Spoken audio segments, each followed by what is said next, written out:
departemen kreatif itu kan ada jenjangnya gitu ya. Tapi di level bawah itu ada yang art base, ada yang copy base. Nah mereka ini couple berdua. Art base itu ngurusin semua yang berhubungan sama visualnya. In the meantime dia juga brainstorming untuk idea gitu ya. Copy base itu juga dia brainstorming untuk idea tandeman sama si art base. Tapi job desk utamanya adalah dia tanggung jawab untuk semua perkopian. Jadi mau itu berupa headline, caption gitu dan lain-lain itu di-tackle oleh copy base. Art base itu tackle bagian visualnya. Gue pribadi, gue tuh ngelihat fotografer itu bukan orang yang mengerti teknis fotografi aja, gitu ya. Gue tuh lebih suka bekerja sama dengan seorang fotografer yang dia naruh view dia ke dalam pekerjaan itu.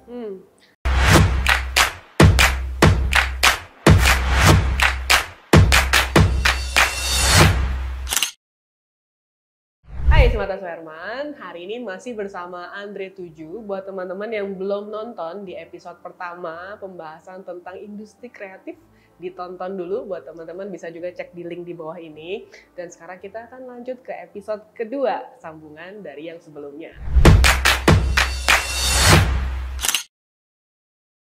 Nah, buat teman-teman yang udah nonton di episode sebelumnya, kita ada bahas tentang introvert, extrovert. Nah, itu seru banget ya, karena banyak banget yang kayak sebuah karakter dari setiap seniman itu sebenarnya ada impact-nya nggak sih dalam sebuah karya gitu. Dan tadi balik lagi mengenai kita sesama introvert dan juga orang-orang di sini ternyata introvert juga. Kalau sebuah karya itu sebenarnya gimana sih Indra? Misalkan gue bikin karya gitu, atau misalkan dari teman-teman di sini, kita perlu nggak sih memvalidasi karya itu apakah ini sebenarnya terdeliver nggak ya message-nya atau bagaimana gitu? Harus nggak sih, harus dicek dulu atau gimana sih enaknya? Dulu tuh ada satu poster terkenal ya. Poster terkenal, mukanya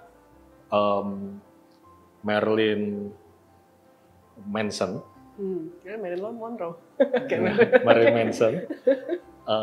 Dia fotonya itu tercipta dari muka-muka artis lain.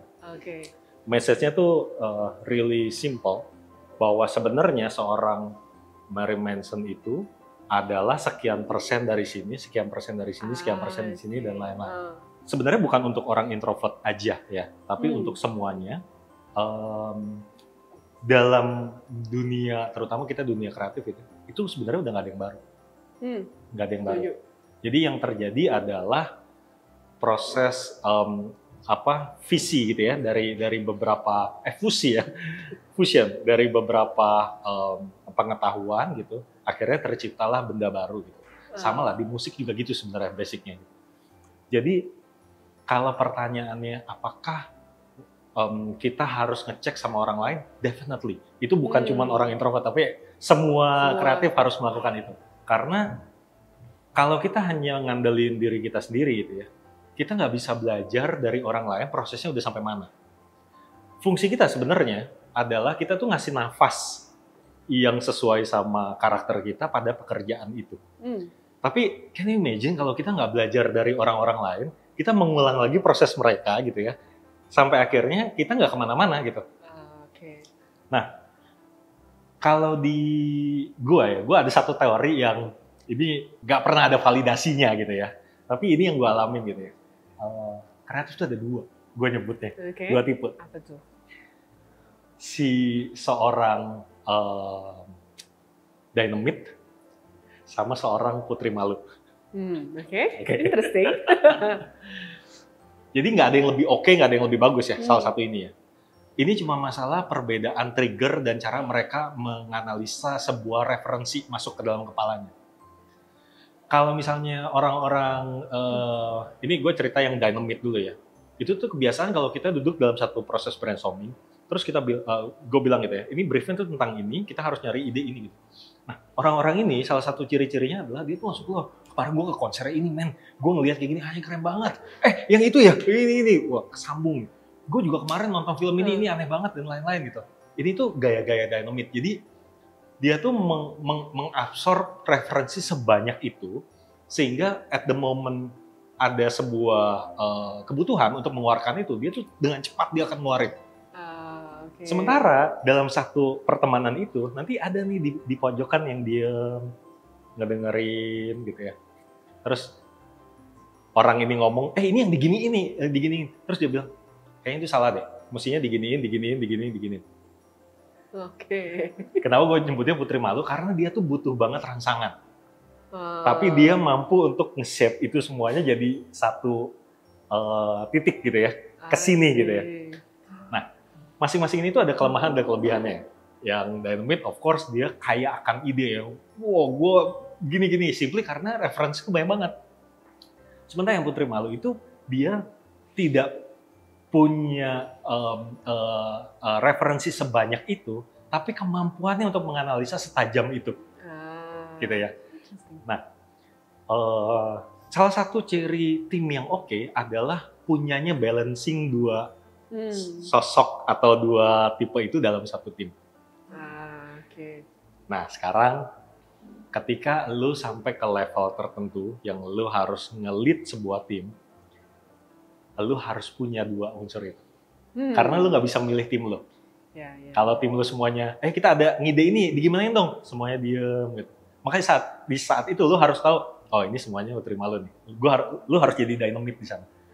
Diginiin aja guys, diginiin aja gimana, diginiin gitu. Iya, betul sih. Nah kalau semuanya udah rempong banget nih ya satu timnya, gue diginiin mas, gini gitu. Nah lu harus jadi sosok yang putri malu di situ. Coba analisa, ini kayaknya nggak bisa, ini bisa tapi diginiin dan lain-lain.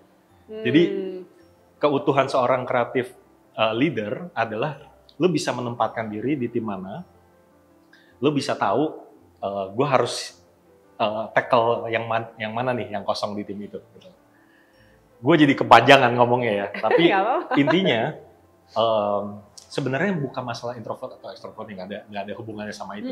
Tapi kecenderungan yang introvert, dia tuh mengolah apa-apa di kepalanya. Jadi biasanya dia jadi sosok yang putri malu. Jadi dia mengolah gitu, ini digini. Kalau ngeluarin ide paling 1-2, tapi dua-duanya tuh tajam, udah ini gitu.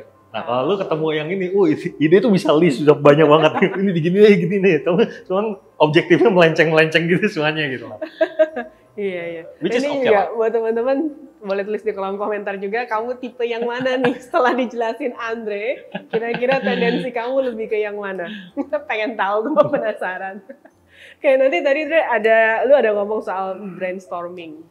Sebenarnya kan di dalam fotografi ya semua saya industri kreatif tuh ada brainstorming.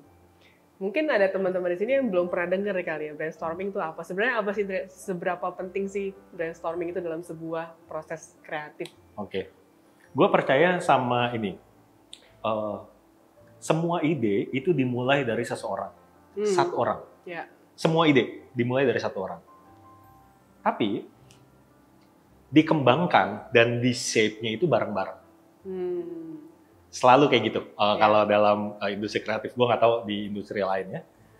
Jadi proses brainstorming itu sebenarnya proses untuk menajamkan itu semuanya. Nah ini yang suka salah ya di industri kita gitu. Lu brainstorming, lu nggak bawa apa-apa. Nah itu pasti diem-dieman tuh. Ayo kita mau ngide ini, nanti ketemuan ya jam segini gitu ya. Terus pada nggak bawa apa-apa. Terus diem-dieman, nanti ujung-ujungnya ngomongin orang gitu. Jadi brainstorming syaratnya adalah lu harus bawa sesuatu. Karena setiap ide itu dimulai dari seseorang. Either let's say nanti akhirnya ide itu tercipta dari 30% lu, 40% ini dan yang lain-lain, nggak ada masalah.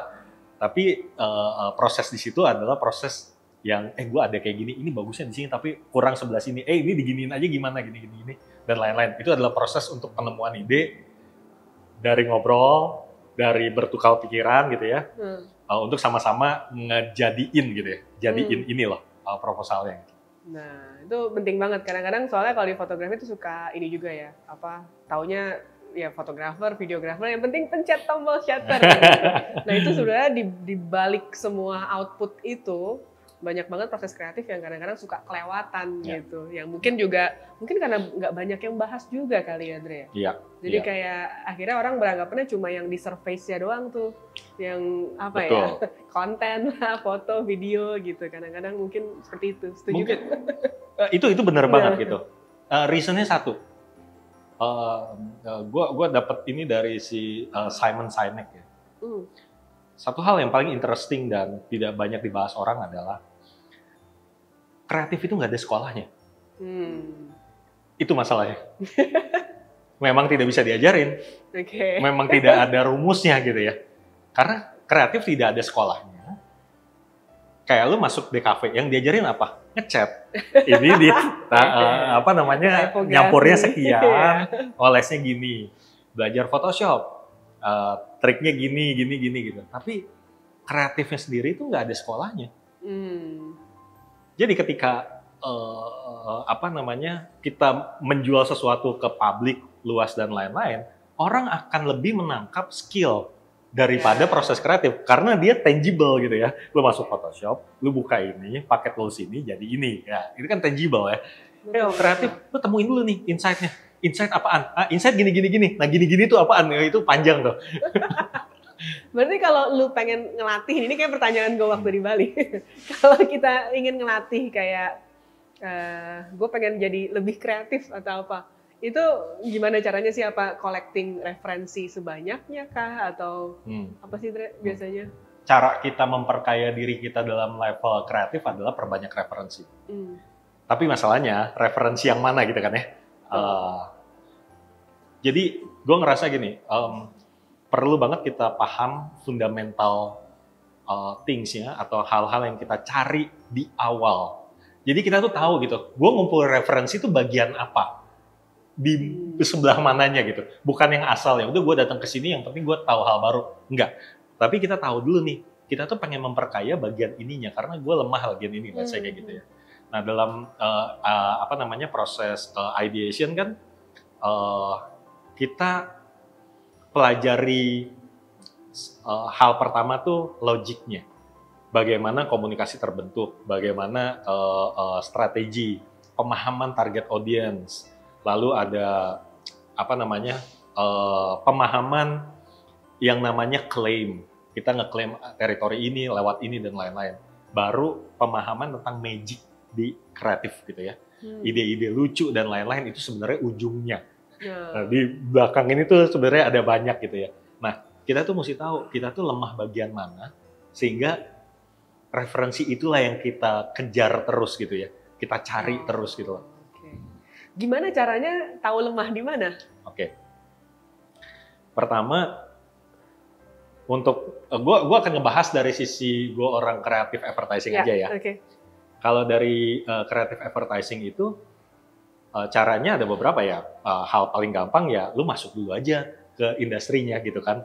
Lu tahu nih prosesnya gini gitu. Atau kalau lu mau short tapi pasti akan chaos di awal gitu. Lu coba pelajari semua case study film yang dia either menang award atau dia terbukti efektif dan lain-lain gitu. Nanti pasti penjabarannya itu kurang lebih sama gitu loh.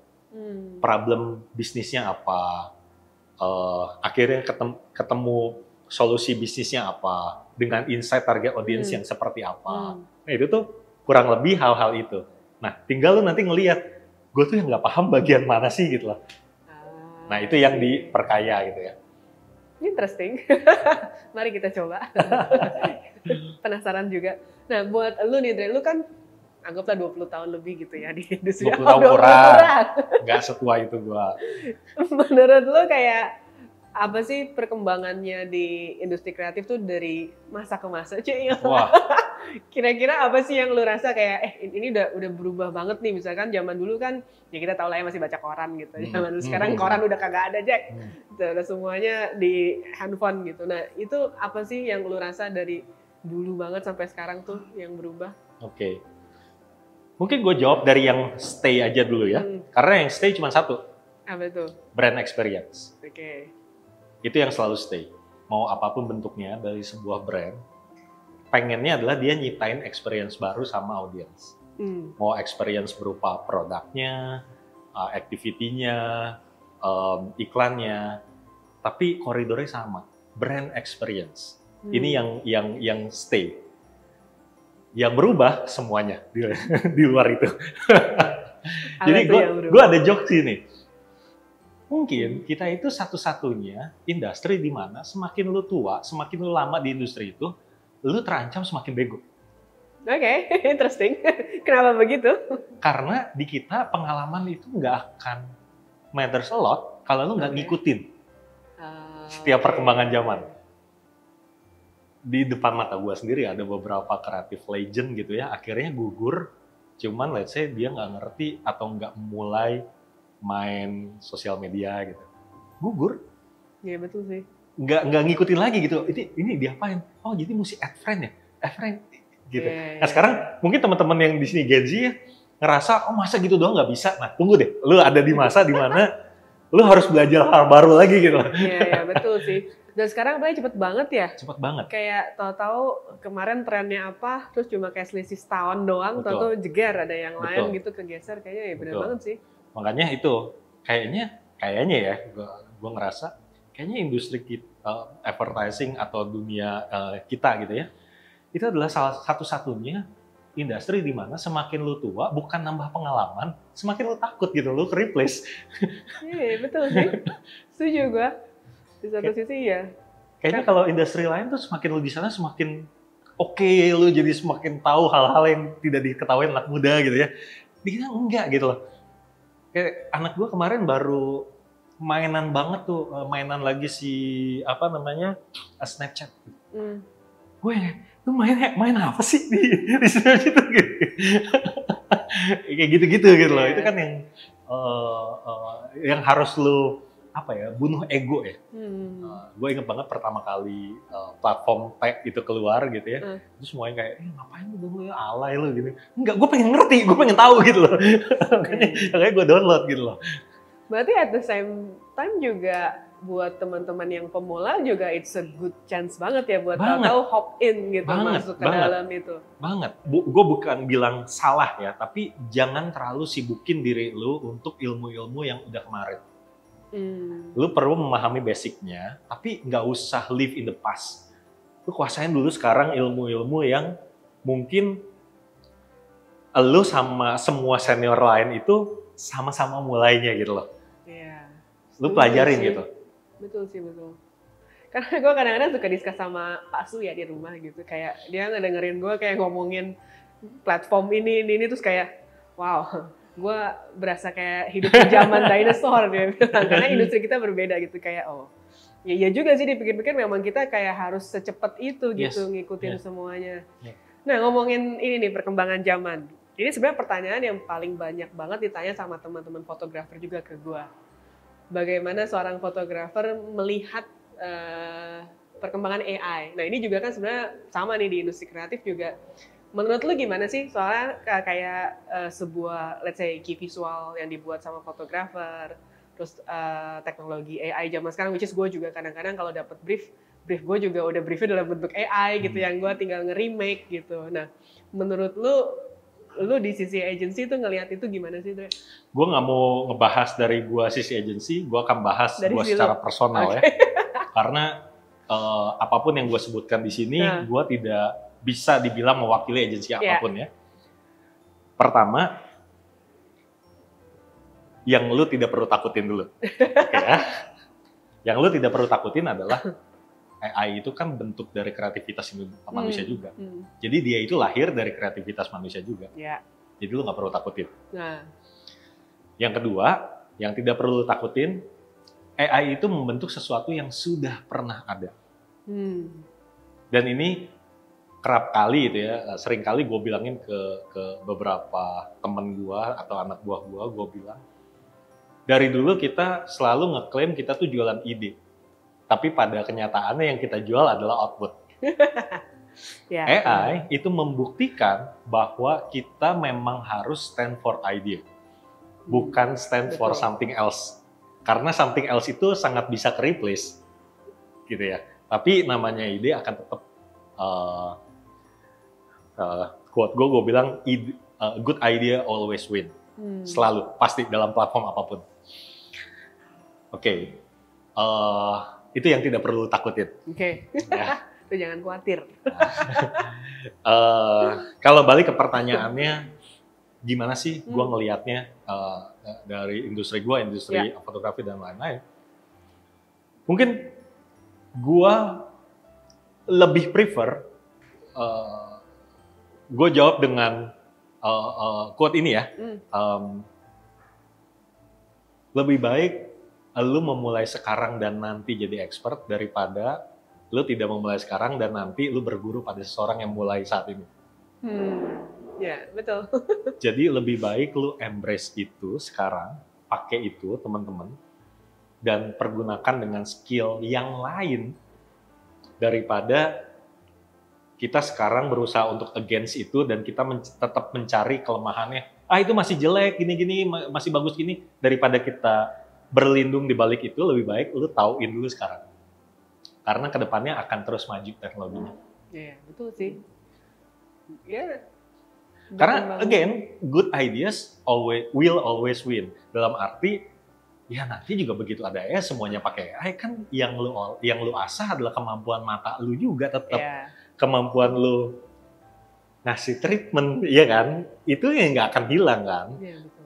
Jadi lebih baik dikuasai sekarang gitu. Tapi di pekerjaan lu sekarang udah ada pakai nggak? Kayak gue kan dapat briefnya kadang bentuknya kayak gitu ya. Ada visual yang ya menurut gue membantu sih. Maksudnya di satu sisi mereka kan kadang-kadang kita mau ngejelasin satu orang wanita duduk di depan jendela gini-gini. Kadang-kadang kan visual itu nggak abstrak banget yang di kepala lu sama di kepala gue gitu. Tapi ketika mereka kasih mock up-nya dalam bentuk AI, sebenarnya sejujurnya gue ngerasa terbantu juga sih kayak ya yang lu sepakati seperti ini gitu. Jadi gue kayak larinya nggak jauh-jauh gitu.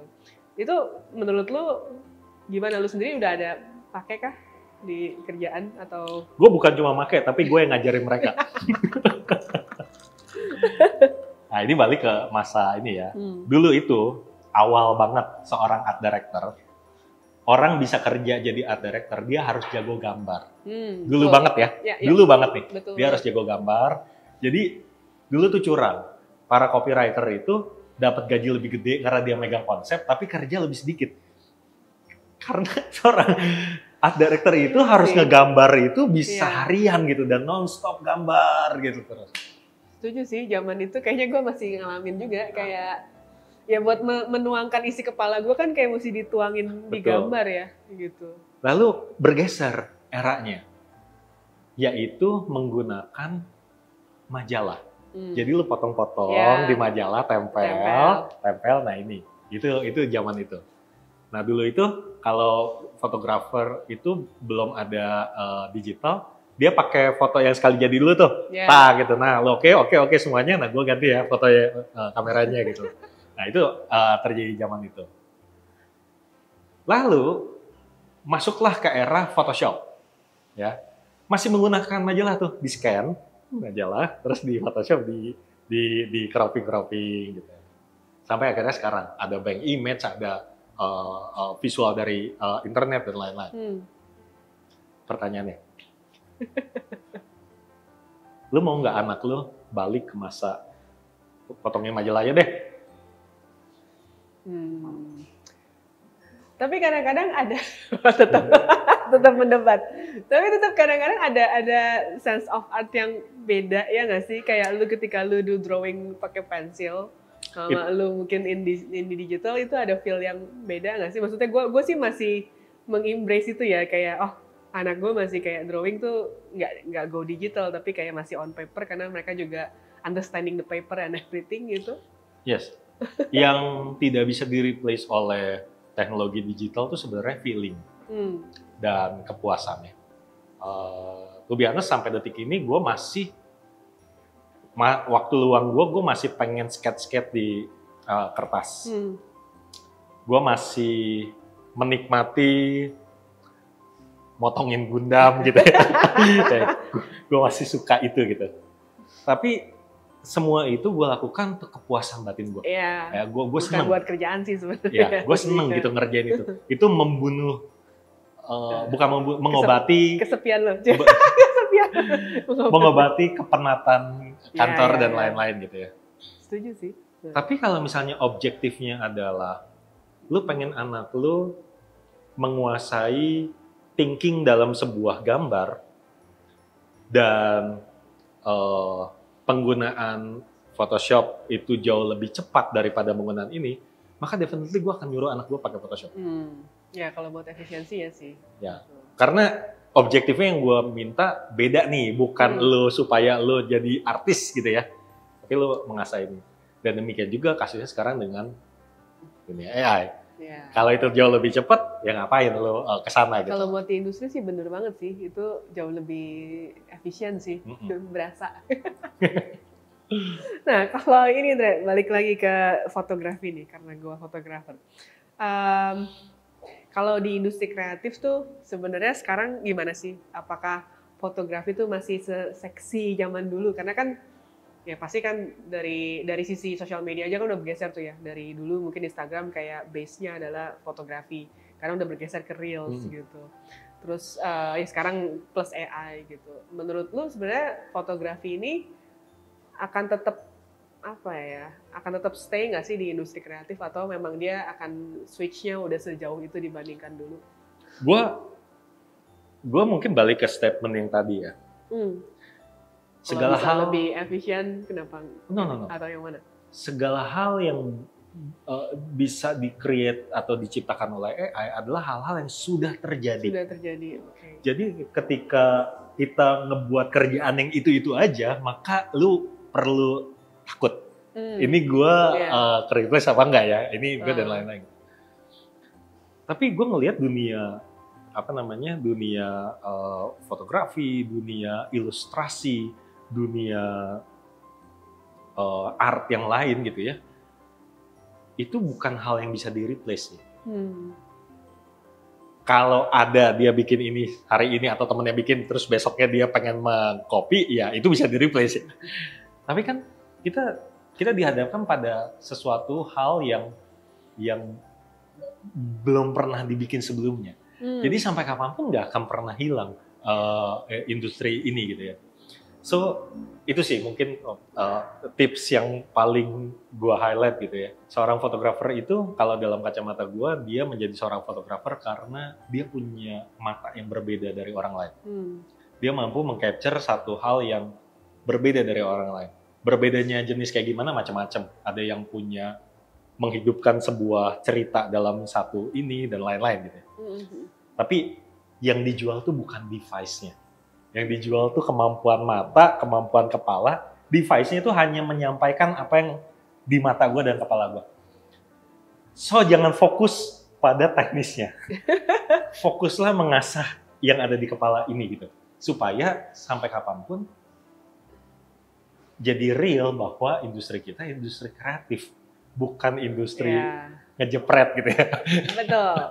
Ini masih panjang, jadi kita sambung ke episode 3 kali ya. Kita lanjut lagi, jadi buat teman-teman stay tune terus, kita akan lanjut di episode berikutnya.